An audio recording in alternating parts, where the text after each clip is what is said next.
Olá, turma, tudo bem? Boa noite.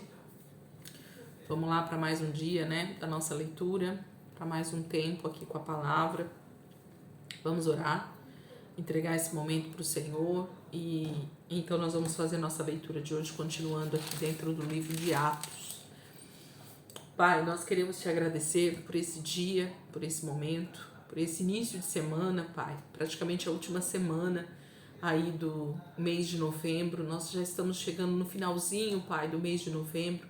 Nós nos alegramos, Senhor, porque o Senhor nos trouxe até aqui, até esse dia, Pai, o Senhor tem nos trazido. Muito obrigada, Jesus, pela tua paz, pela alegria que o Senhor tem dado ao nosso coração, pela tranquilidade, Senhor, que o teu Espírito tem trazido ao nosso coração, independente das circunstâncias.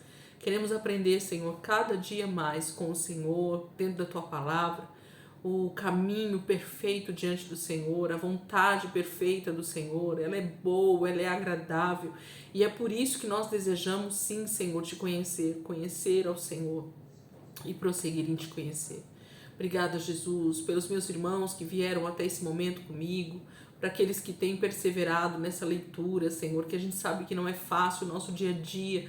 Ele tem vontade de nos engolir com tantos compromissos, com tantas coisas, Senhor, que nós temos que fazer no nosso dia a dia, mas eu quero dizer, Jesus, que esse lugar aqui é o mais importante do meu dia. Esse lugar aqui, Senhor, é o lugar mais importante no meu dia a dia, Senhor, e eu não quero abandonar esse lugar e eu não vou abandonar esse lugar, Pai. Quer estar na tua presença, com a tua palavra, Jesus. Que esse seja o maior, Senhor, deleite da minha vida, porque assim, Senhor, eu sei que o Senhor vai transformando a minha vida de dentro para fora. É assim, Senhor, que eu vou te conhecendo cada dia mais, e é assim, Senhor, que as pessoas que estão perto de mim vão também sendo impactadas pela tua presença, pela tua vontade nas nossas vidas. Elas vão sendo salvas também, Senhor, porque nós queremos ficar cada dia mais, Senhor, parecidos com Jesus, para que assim as pessoas sejam alcançadas pelo rio de Deus que corre de dentro de nós para fora. Muito obrigada, Jesus. Fica conosco, Senhor, nessa noite. Ministra a nossa vida nessa palavra, que nós sejamos um pouco mais ministrados nessa noite, Senhor. Que a verdade do Senhor se estabeleça em nós. E então a gente possa prosseguir, Senhor, em nome de Jesus. Amém. Amém, queridos. Glória a Deus. Vamos lá? Hoje a gente vai ler Atos, capítulo 21, 22 e 23. Nós estamos aí nos finalmente, né, da jornada de Paulo, do apóstolo Paulo, onde ele já terminou a sua terceira viagem missionária e agora ele volta para Jerusalém para trazer uma oferta de amor que os irmãos recolheram em Corinto e em toda a Caia. E agora a gente vai entender esse processo final de Paulo, e aí ele vai escrever as cartas já preso para a igreja de Colossos, para a igreja de Efésios. Provavelmente o texto de Hebreus tenha sido escrito por Paulo também, os teólogos não têm certeza, mas nós acreditamos que isso pode ter acontecido. Então a gente vai chegando aí nesses livros também, porque Paulo vai escrever de dentro das prisões. Atos 21, a partir do versículo 1, diz assim: depois de nos separarmos deles, embarcamos e navegamos diretamente para Cós. No dia seguinte, fomos para Rhodes e dali até Pátara, encontrando um navio que ia fazer a travessia para a Fenícia. Embarcamos nele e partimos. Depois de avistarmos Chipre e seguirmos rumo sul, navegamos para a Síria. Desembarcamos em Tiro, onde o nosso navio deveria deixar sua carga. Encontrando os discípulos dali, ficamos com eles 7 dias. Eles, pelo Espírito, recomendavam a Paulo que não fosse a Jerusalém. Mas quando terminou o nosso tempo ali, partimos e continuamos nossa viagem. Todos os discípulos, com suas mulheres e filhos, nos acompanharam até fora da cidade. E ali na praia nos ajoelhamos e oramos. Depois de nos despedirmos, embarcamos e eles voltaram para casa. Demos prosseguimento à nossa viagem, partindo de Tiro, e aportamos em Ptolemaida, onde saudamos os irmãos e passamos um dia com eles. Partindo no dia seguinte, chegamos a Cesareia e ficamos na casa de Filipe, o evangelista, um dos 7.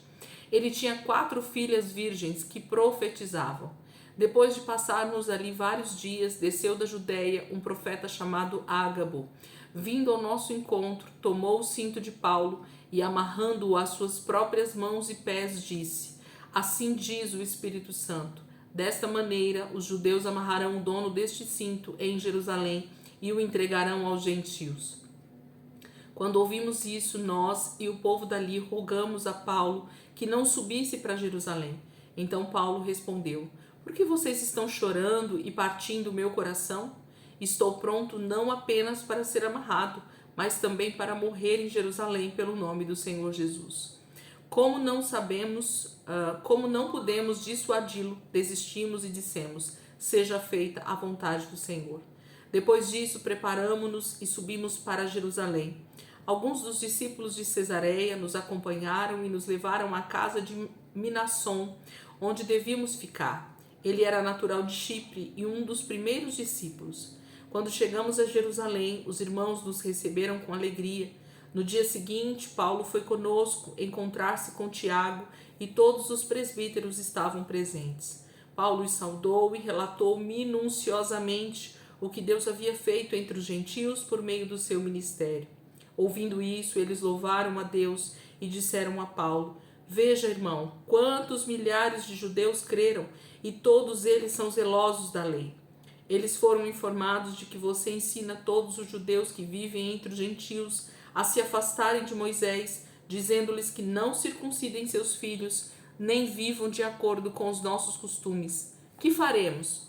Certamente eles saberão que você chegou, portanto, faça o que lhe dissemos. Estão conosco 4 homens que fizeram um voto.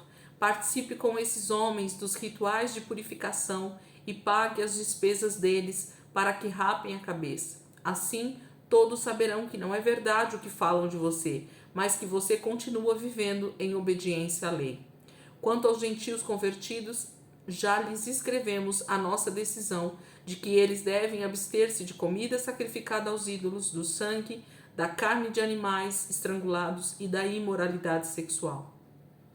No dia seguinte, Paulo tomou aqueles homens e purificou-se com eles. Depois foi ao templo para declarar o prazo do cumprimento dos dias da purificação e da oferta que seria feita individualmente em favor deles.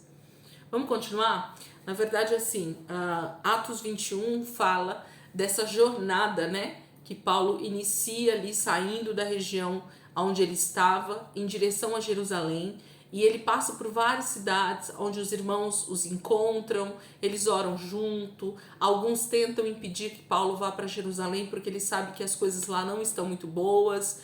A palavra diz que um profeta chamado Ágabo, ele vem até Paulo e faz ali uma encenação com o cinto de Paulo, dizendo que Paulo seria preso e amarrado. E muitos tentam então impedir que Paulo vá para Jerusalém, mas ele tem certeza e convicção no seu espírito de que esse é o caminho que ele precisa seguir, porque o Senhor está o conduzindo até lá. O Senhor, independente daquilo que está por vir, está encaminhando Paulo para Jerusalém. Então ele precisa ir até lá.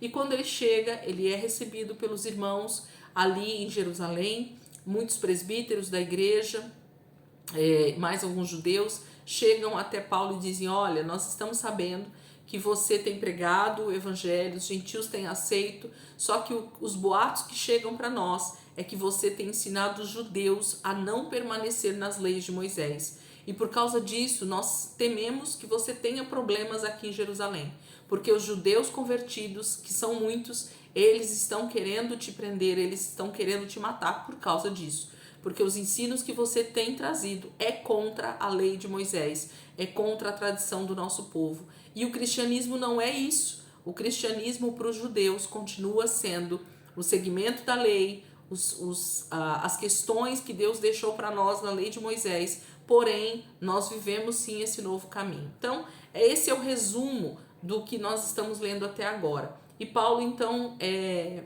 aconselhado a se purificar, a estar preparado para esse encontro com os judeus ali em Jerusalém. E é isso que ele faz. Vamos continuar aí, versículo 27, Atos 21, a partir do versículo 27.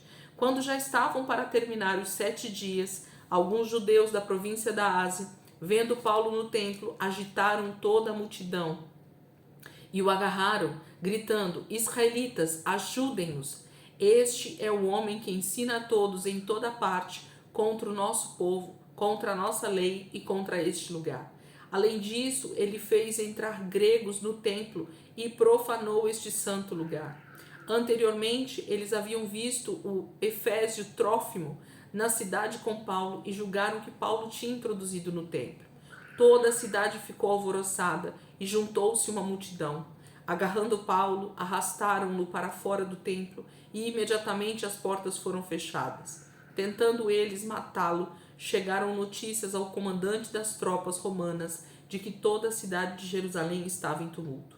Ele reuniu imediatamente alguns oficiais e soldados e com eles correu para o meio da multidão. Quando viram o comandante e os seus soldados, pararam de espancar Paulo. O comandante chegou, prendeu-o e ordenou que ele fosse amarrado com 2 correntes. Então perguntou quem era ele e o que tinha feito. Alguns da multidão gritavam uma coisa, outros gritavam outra, não conseguindo saber ao certo o que havia acontecido. Por causa do tumulto, o comandante ordenou que Paulo fosse levado para a fortaleza. Quando chegou às escadas, a violência do povo era tão grande que ele precisou ser carregado pelos soldados.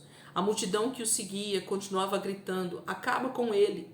Quando os soldados estavam para introduzir Paulo na fortaleza, ele perguntou ao comandante: posso dizer-te algo?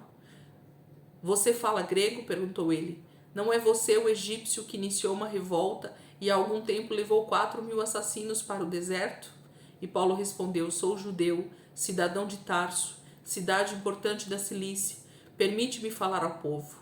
Tendo recebido permissão do comandante, Paulo levantou-se na escadaria e fez sinal à multidão. Quando todos fizeram silêncio, dirigiu-se a eles em aramaico.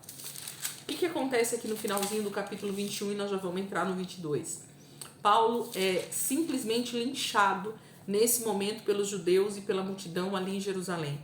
Porque eles chegam no templo, eles veem Paulo ali e eles acham que Paulo introduziu inclusive os irmãos que vieram de viagem com ele, sendo que na verdade Paulo não fez nada disso, mas eles incitam o povo a se revoltar contra Paulo, dizendo que Paulo está pregando contra os judeus, está pregando por aí contra a lei de Moisés. Então isso fala de, mais uma vez, os fariseus, os judeus que não estavam muito bem convertidos, ou aqueles que nem haviam se convertido mesmo, eles se levantam mais uma vez para matar outro profeta.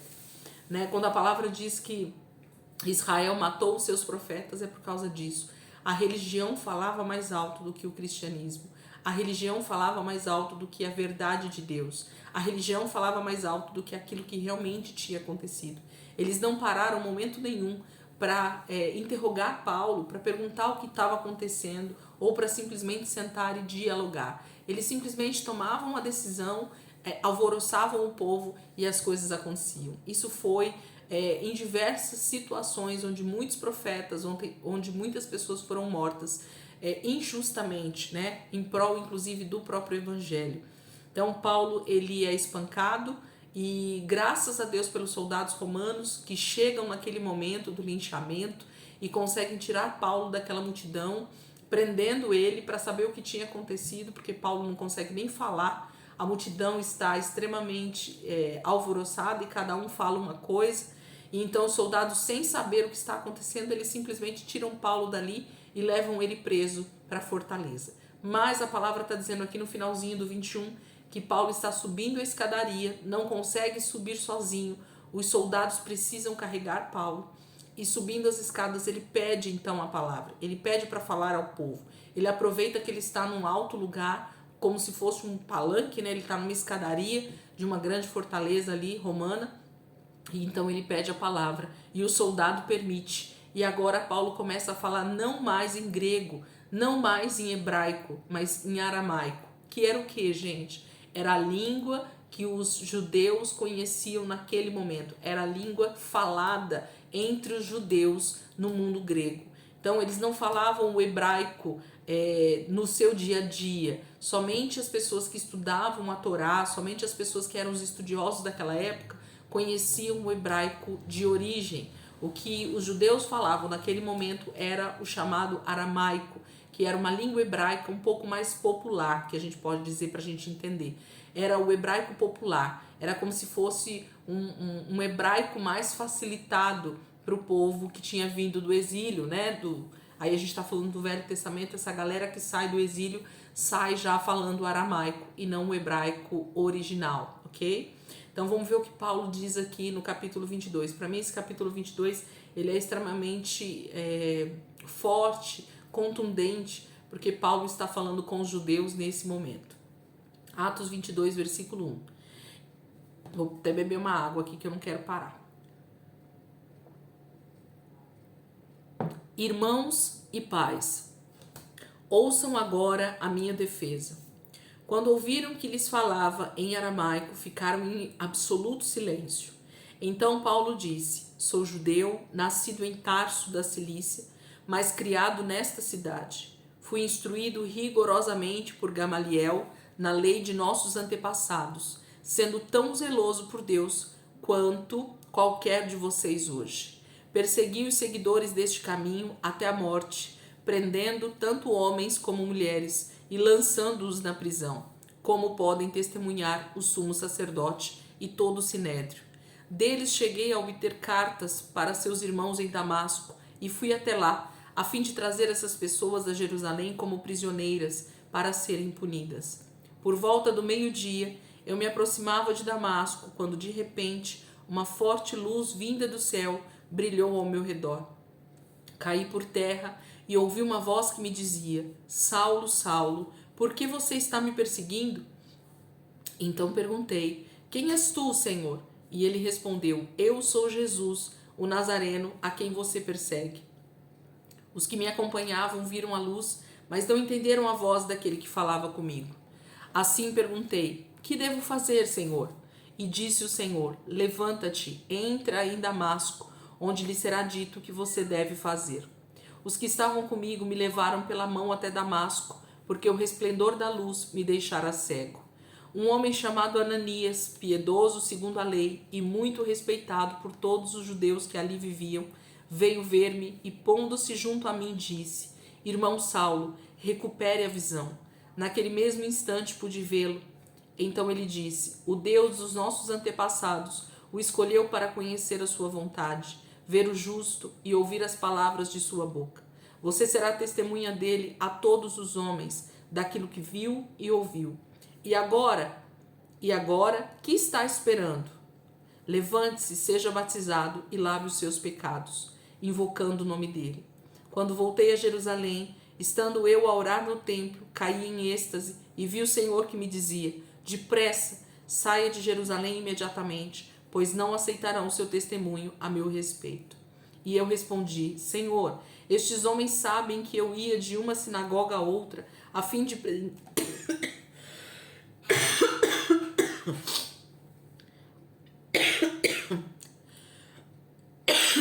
prender e açoitar os que creiam em ti, a fim de prender e açoitar os que creem em ti.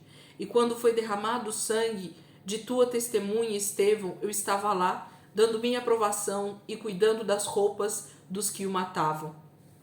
Então o Senhor me disse: vá, eu o enviarei para longe, aos gentios. A multidão ouvia Paulo até que ele disse isso. Então todos se levantaram a voz e gritaram: tire esse homem da face da terra, ele não merece viver. Estando eles gritando, tirando suas capas e lançando poeira para o ar, o comandante ordenou que Paulo fosse levado à fortaleza e fosse açoitado e interrogado, para saber por que o povo gritava daquela forma contra ele. Enquanto o amarravam a fim de açoitá-lo, Paulo disse ao centurião que ali estava: vocês têm o direito de açoitar um cidadão romano sem que ele tenha sido condenado? Ao ouvir isso, o centurião foi prevenir o comandante: que vais fazer? Este homem é cidadão romano. O comandante dirigiu-se a Paulo e perguntou: diga-me, você é cidadão romano? E ele respondeu: sim, sou. Então o comandante disse: eu precisei pagar um elevado preço por minha cidadania. E respondeu Paulo: eu a tenho por direito de nascimento. Os que iam interrogá-lo retiraram-se imediatamente, O próprio comandante ficou alarmado ao saber que havia prendido um cidadão romano. No dia seguinte, visto que o comandante queria descobrir exatamente por que Paulo estava sendo acusado pelos judeus, libertou-o e ordenou que se reunissem os chefes dos sacerdotes e todo o sinédrio. Então, trazendo Paulo, apresentou-o a eles. O que está acontecendo no capítulo 22, gente?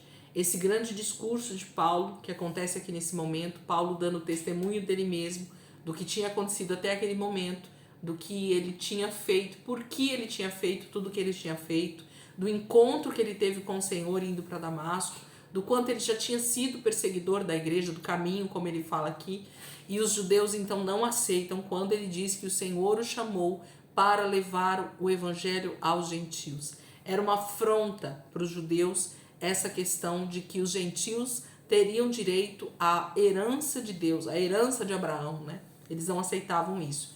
E aí os comandantes tentam, né, prender e açoitar Paulo, mas por ele ser um cidadão romano, nesse momento, ele é livre, né? Ele é liberto de tomar esses açoites, porque tinha que ter um julgamento, já que ele era um cidadão romano, e então ele se livra nesse momento. Mas os chefes ali se reúnem então com todo o sinédrio, que é como se fossem os grandes juízes daquela época, e mais os sacerdotes, né, os religiosos daquela época, no sinédrio para ouvir Paulo. E aí nós vamos ver o capítulo 23, então, o que fala. O capítulo 23 é o nosso último texto de hoje, mas é o texto que vai falar sobre esse primeiro julgamento de Paulo em Jerusalém.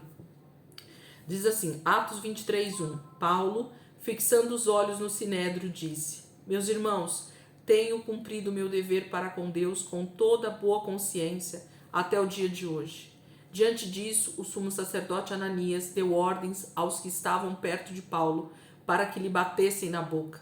Então Paulo lhe disse: Deus te ferirá, parede branqueada. Estás aí sentado para me julgar conforme a lei, mas contra a lei me mandas ferir? Os que estavam perto de Paulo disseram: Você ousa insultar o sumo sacerdote de Deus? E Paulo respondeu: Irmãos, eu não sabia que ele era o sumo sacerdote, pois está escrito: não fale mal de uma autoridade do seu povo. Então Paulo, sabendo que alguns deles eram saduceus e os outros fariseus, bradou no sinédrio: Irmãos, sou fariseu, filho de fariseu. Estou sendo julgado por causa da minha esperança na ressurreição dos mortos. Dizendo isso, surgiu uma violenta discussão entre os fariseus e os saduceus, e a assembleia ficou dividida. Os saduceus dizem que não há ressurreição, nem anjos, nem espíritos, mas os fariseus admitem todas essas coisas.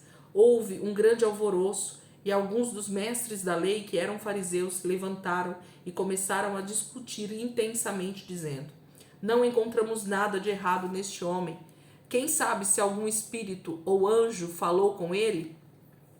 A discussão tornou-se tão violenta que o comandante teve medo que Paulo fosse despedaçado por eles. Então ordenou que as tropas descessem e o retirassem à força do meio deles, levando-o para a fortaleza.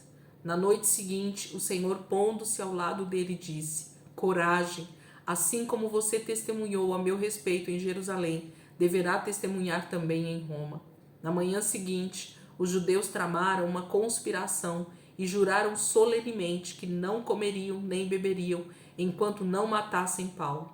Mais de 40 homens estavam envolvidos nessa conspiração.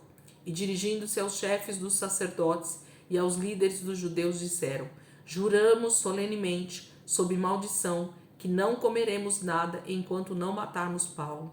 Agora, portanto, vocês e o sinédrio peçam ao comandante que o faça comparecer diante de vocês com o pretexto de obter informações mais exatas sobre o seu caso. Estaremos prontos para matá-lo antes que ele chegue aqui.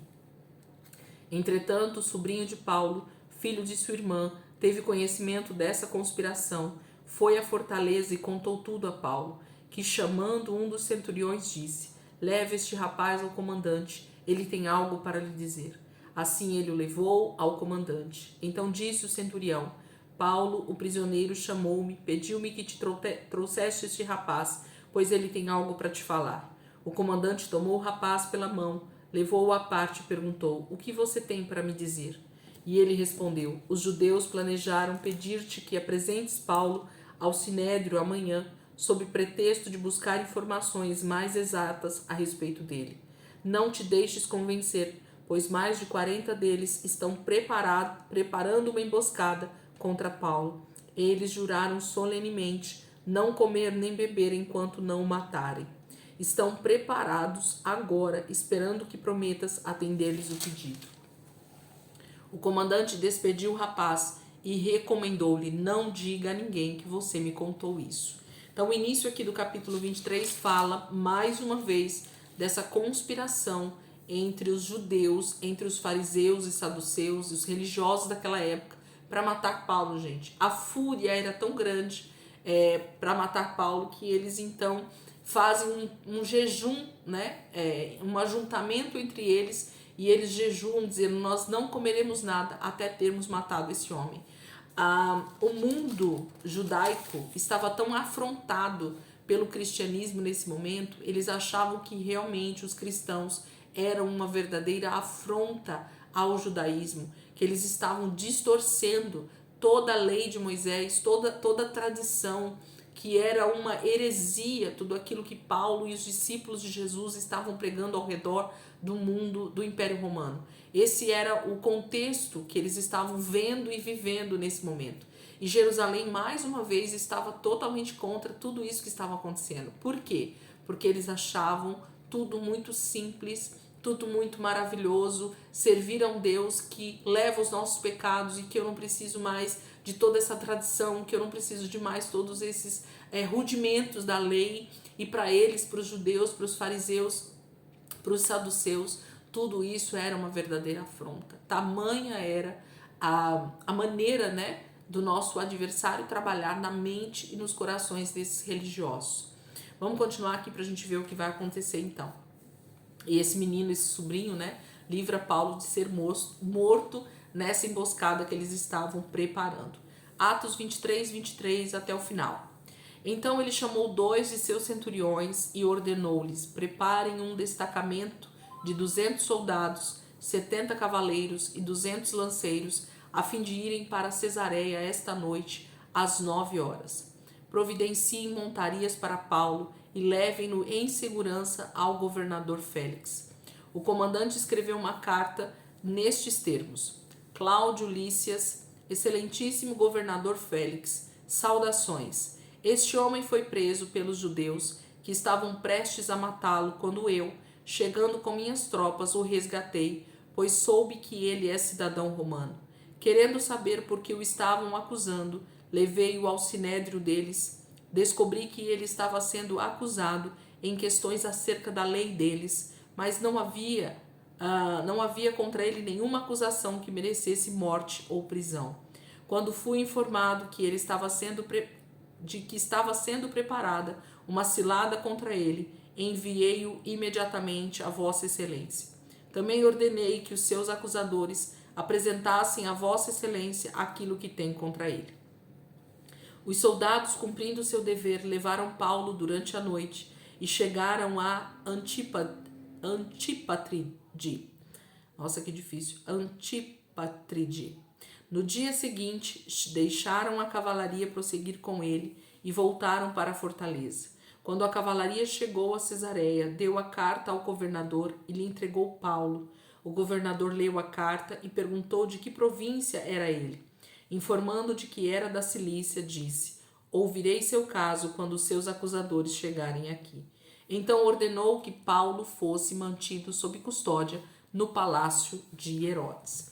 Então, esse momento aqui é o momento que, então, os soldados ali, né, na verdade, o pessoal lá de Jerusalém, os centuriões, eles preparam, então, soldados, né, uma escolta para Paulo, e durante a noite mesmo, antes de amanhecer o dia, eles enviam Paulo para Cesareia, não é isso?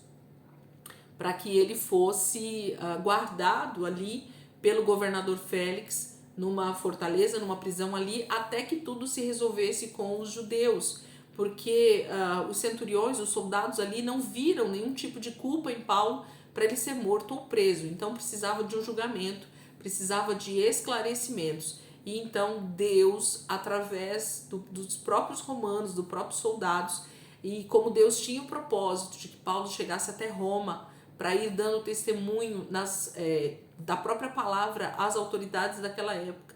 Então Paulo, Deus dá a permissão, né, de que Paulo seja preso e guardado, então, para que ele vá de governador a governador, de imperador a imperador, falando do próprio Cristo, falando da palavra, falando do ministério que ele tinha e do quanto Paulo então estava pronto a sofrer realmente pelo nome de Cristo. Esse é o finalzinho da vida de Paulo. A gente vai ver que esse é o processo, né? Essa prisão inesperada em Jerusalém, ou esperada na verdade, né? Com toda a permissão de Deus para que tudo isso acontecesse, para que Paulo fosse de cidade em cidade agora até Roma, testemunhando de Cristo a toda a liderança, aos grandes, né, aos governadores, aos prefeitos, ao imperador, para que eles também recebessem o testemunho de Jesus, né, para que eles ouvissem falar de Cristo, para que não houvesse como dizer amanhã que eles não ouviram falar de Jesus o Cristo. Amém? Então amanhã a gente continua aqui dentro do livro de Atos. Provavelmente os últimos 2, 3 capítulos aqui de Atos a gente vai ler. E no meio da semana em diante a gente começa a ler as outras cartas, porque Paulo já está sendo enviado, né, encaminhado aí até chegar em Roma, que é onde é a sua morte. Mas enquanto isso ele vai desenvolver as cartas para Efésios, Colossos, Filipenses, né? Todas essas cartas vão ser desenvolvidas até que ele realmente termine a sua jornada, combata o bom combate, né? E seja morto ali em Roma. Amém? Então amanhã, se Deus quiser, a gente continua aqui para saber o que vai acontecer lá com Félix, diante de Félix. Amém, queridos? Deus abençoe. Ótima noite para vocês e, se Deus quiser, amanhã a gente está aqui para continuar a nossa leitura em nome de Jesus.